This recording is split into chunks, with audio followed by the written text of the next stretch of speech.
యోనా గ్రంథము మొదటి అధ్యాయము. యెహోవా వాక్కు అమిత్తయి కుమారుడైన యోనాకు ప్రత్యక్షమై ఈలాగు సెలవిచ్చెను. నీనెవే పట్టణస్థుల దోషము నా దృష్టికి ఘోరమాయెను గనుక నీవు లేచి నీనెవే మహాపట్టణమునకు పోయి దానికి దుర్గతి కలుగునని ప్రకటింపుము. అయితే యెహోవా సన్నిధిలో నుండి తర్షీషు పట్టణమునకు పారిపోవలనని యోనా యొప్పేకు పోయి తర్షీషునకు పోవు ఒక ఓడను చూచి ప్రయాణమునకు కేవు ఇచ్చి యెహోవా సన్నిధిలో నిలువక ఓడవారితో కూడి తర్షీషునకు పోవుటకు ఓడ ఎక్కెను.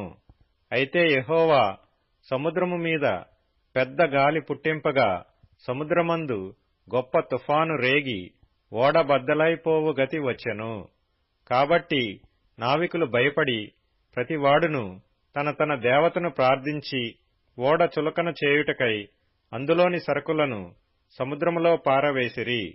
అప్పటికి యోనా ఓడ దిగువ భాగమునకు పోయి పండుకొని గాఢ నిద్రపోయియుండెను. అప్పుడు ఓడ నాయకుడు అతని యొద్దకు వచ్చి, ఓయీ నిద్రబోతా, నీకేమి వచ్చినది? లేచి నీ దేవుని ప్రార్థించుము, మనము చావకుండా ఆ దేవుడు మన యందు కనికరించునేమో అనెను.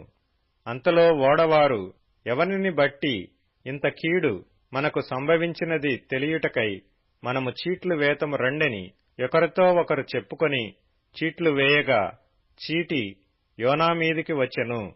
కాబట్టి వారు అతని చూచి, ఎవరిని బట్టి ఈ కీడు మాకు సంభవించెనో, నీ వ్యాపారమేమిటో, నీవెక్కడ నుండి వచ్చితివో, నీ దేశమేదో, నీ జనమేదో, ఈ సంగతి ఎంతయు మాకు తెలియజేయమనగా అతడు వారితో ఇట్లనెను, నేను హెబ్రీయుడను, సముద్రమునకును భూమికిని సృష్టికర్తయై ఆకాశమందుండు దేవుడయ్యున్న యెహోవాయందు నేను భయభక్తులు గలవాడనయ్యున్నాను. తాను యెహోవా సన్నిధిలో నుండి పారిపోవుచున్నట్టు అతడు ఆ మనుష్యులకు తెలియజేసియుండెను గనుక వారా సంగతి తెలుసుకొని మరింత భయపడి, నీవు చేసిన పని ఏమని అతన్ని నడిగిరి. అప్పుడు వారు, సముద్రము పొంగుచున్నది, తుఫాను అధికమవుచున్నది, సముద్రము మా మీదికి రాకుండా నిమ్మళించున్నట్లు మేము నీకేమి చేయవలనని అతని నడుగగా, యోనా, నన్ను బట్టియే ఈ గొప్ప తుఫాను మీ మీదికి వచ్చినని నాకు తెలిసియున్నది.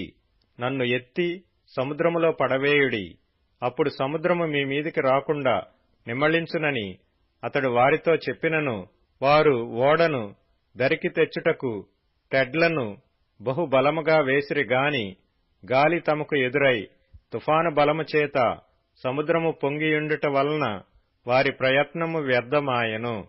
కాబట్టి వారు, యెహోవా, నీ చిత్త ప్రకారముగా నీవే దీని చేసితివి, ఈ మనుష్యుని బట్టి మమ్మను లయము చేయకుందువుగాక, నిర్దోషిని చంపితిరన్న నేరము మా మీద మోపకుందువుగాక అని యెహోవాకు మనవి చేసుకుని యోనాను ఎత్తి సముద్రములో పడవేసిరి. పడవేయగానే సముద్రము పొంగకుండా ఆగెను. ఇది చూడగా ఆ మనుష్యులు యెహోవాకు మిగుల భయపడి ఆయనకు బలి అర్పించి మ్రొక్కుబళ్ళు చేసిరి. గొప్ప మత్స్యము ఒకటి యోనాను మృంగవలెనని యెహోవా నియమించియుండగా యోనా 3 దినములు ఆ మత్స్యము యొక్క కడుపులో నుండెను.